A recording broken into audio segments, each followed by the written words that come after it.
نحمده ونصلي على رسوله الأنبياء والمرسلين.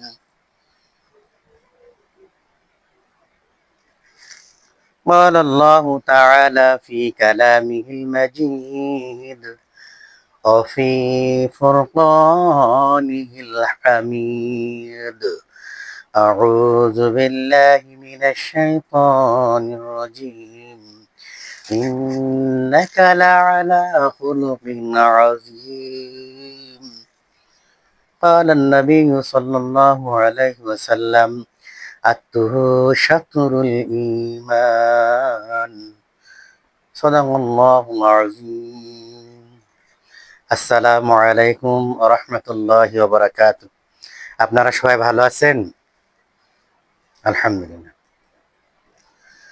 সুন্নাত নাই শুধু দাওয়াতের মেহমান, সুন্নাত নয় শুধু খাওয়া শেষে মধু পান, আরো কিছু সুন্নাত আছে তুমি জানো কি?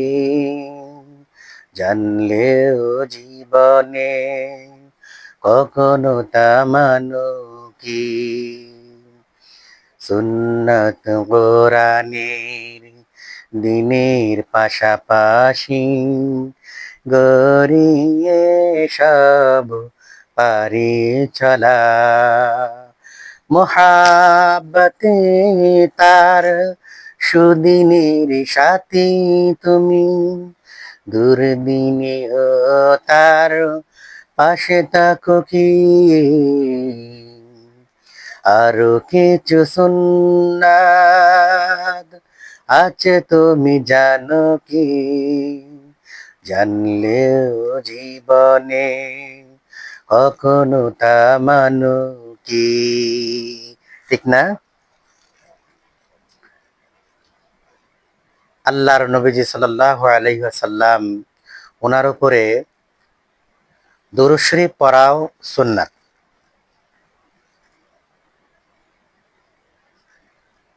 এক বিবি তার স্বামীকে বলতেছে, স্বামী জেলে মানে মাছ জাল দিয়ে নদীতে সাগরে যায় মাছ মারতেন।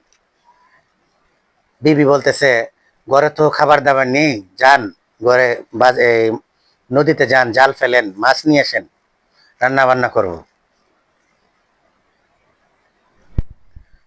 ওই জেলে তখন বিবির কথায় বোম্বাস্টিক মার্কার রাগ হয়েছে, মনের মধ্যে ফটকা রাগ হয়েছে, মাথা গরম হয়ে গেছে। বিবি কেন তারা জোর করলো নদীতে মাছ মারার জন্য?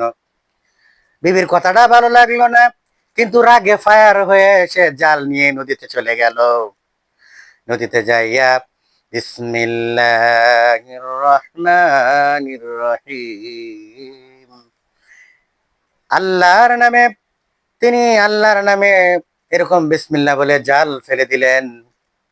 আর জাল ফেলে দেওয়ার সাথে সাথে হঠাৎ করে দেখা গেল এমন একটা কই মাছ, যে কই মাছটা তার রং হলো সোনালী, স্বর্ণের কালার। কিসের কালার? স্বর্ণের কালার। এই মাছটা তখন এত সুন্দর দেখা যাইতেছে, সবগুলো মাছ বিক্রি করে দেওয়ার জন্য আলাদা রাখলেন। আর ওই মাছটাকে এত সুন্দর লাগতেছে, কই মাছটার বাজি খাওয়ার জন্য এই কই মাছটাকে আলাদা রেখে দিলেন।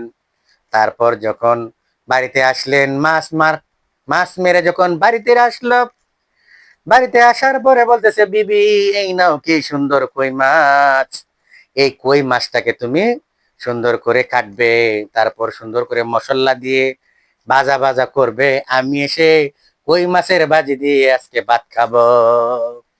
বিবিকে এই কথা বলে কই মাছটা বিবির হাতে দিয়ে চলে গেল। আল্লাহর বান্দা ওই জেলে তখন বাজারে গিয়া অন্য মাছগুলো বিক্রি করে আসলো, আর নিয়ত করে আসলো, কি সুন্দর কই মাছ, এই কই মাছটাকে আজকে আমি কই মাছের ভাজা দিয়ে ভাত খাবো।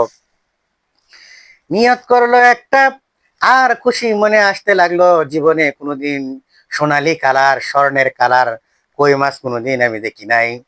আজকে আমার এই কই মাছটা পছন্দ হয়েছে, এই কই মাছটাকে নিয়ে আমি আজকে নিয়ে বিবির হাতে দিলাম, সে আমাকে আজকে ভাজি করে রান্না করে দিবে, আমি ওই কই মাছের ভাজি দিয়ে ভাত খাবো। এই কথা বলার পরে ওই আল্লাহর বান্দা জেলে যখন বাড়িতে আসলো, এসে বলল, বিবি,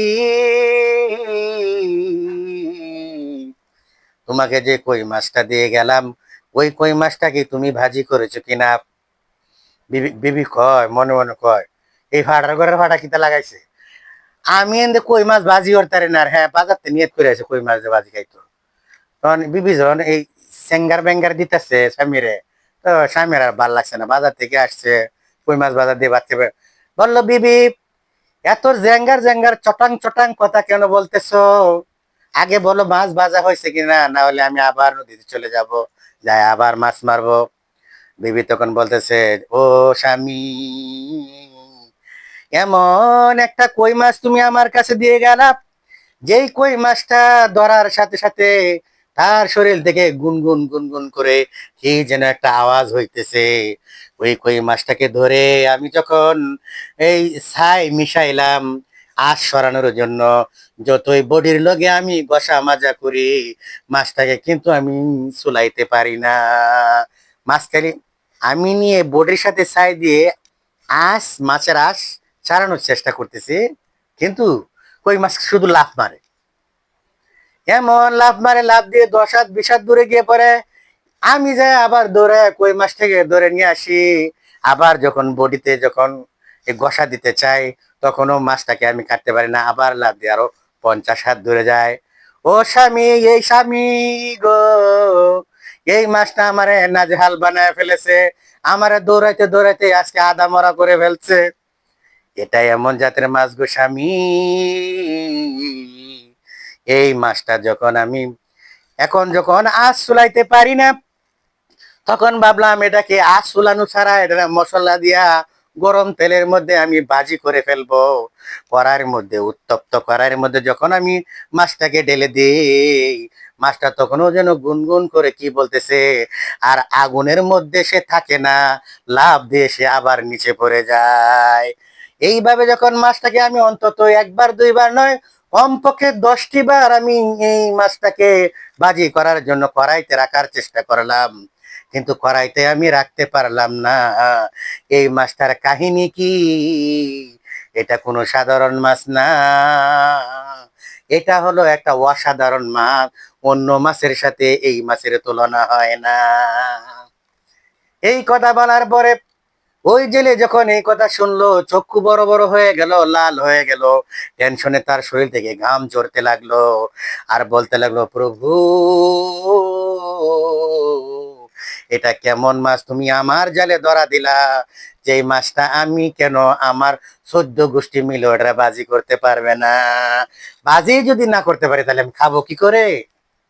এই কথা বলার পরে, এই টেনশন করার পরে তখন স্বামী স্ত্রী দুজন মিলে, উভয় মিলে পরামর্শ করলো। স্বামী স্ত্রী উভয় জনে মিলে যখন পরামর্শ করে, সেটা পরামর্শ করাও কিন্তু একটা সুন্নাত। এই মাসটার কথা নিয়ে যখন পরামর্শ করলো, পরামর্শ করার সাথে সাথে তখন দুজনে মিলে এলাকার ইমাম সাহেবের কাছে চলে গেল। ইমাম সাহেব, হুজুর, এই মাসটার তো এই ঘটনা, আমি তো এটাকে অনেক চেষ্টা করলাম, আমার বিবি অনেক চেষ্টা করলো, এই মাছটাকে বাজি করতে পারে না, কি কারণ, কি এর রহস্য, আপনি একটু বলে দেন গো ইমাম সাহেব।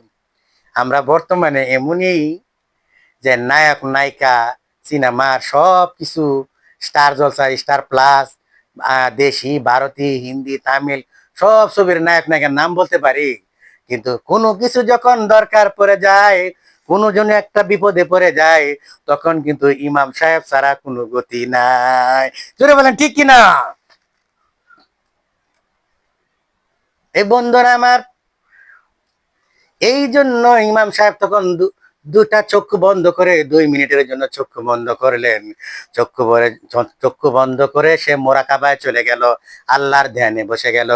2 মিনিট মোরাকাবার পরে আল্লাহর কাছে ধ্যান করে চক্ষু 2 মিনিট পরে খুলে বলতেছে, ও গো জেলে আর ও বোন, ও তোমরা দুজন স্বামী স্ত্রী, শোনো, এটা কোনো সাধারণ মাছ না,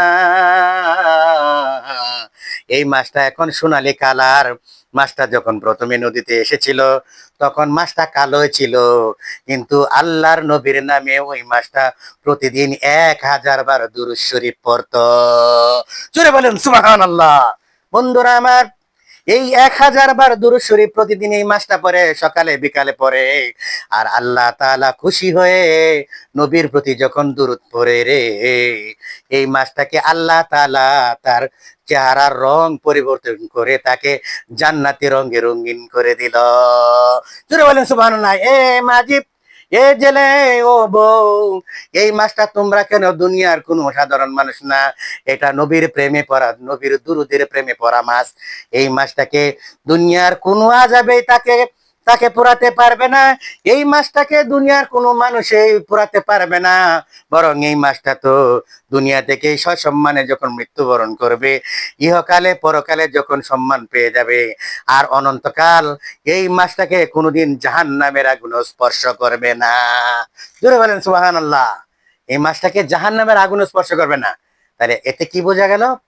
আল্লাহর নবীর নামে যখন কোনো মানুষ দুরূদ শরীফ পড়বে, আল্লাহ তাআলা তাকে দুনিয়ার সম্মান দান করবে, আর মরার পরে অনন্তকাল জান্নাতে তার জন্য চিরস্থায়ী সুখের জান্নাত দিয়ে দিবেন।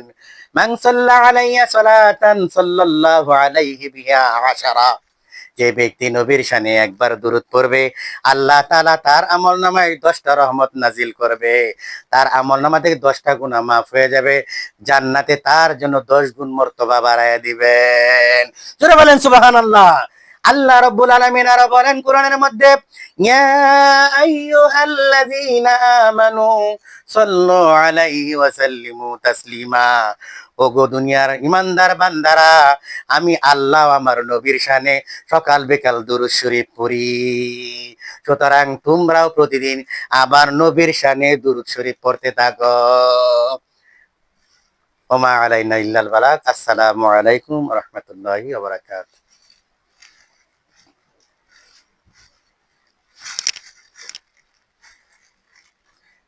আমি যখন সেটা দুইটা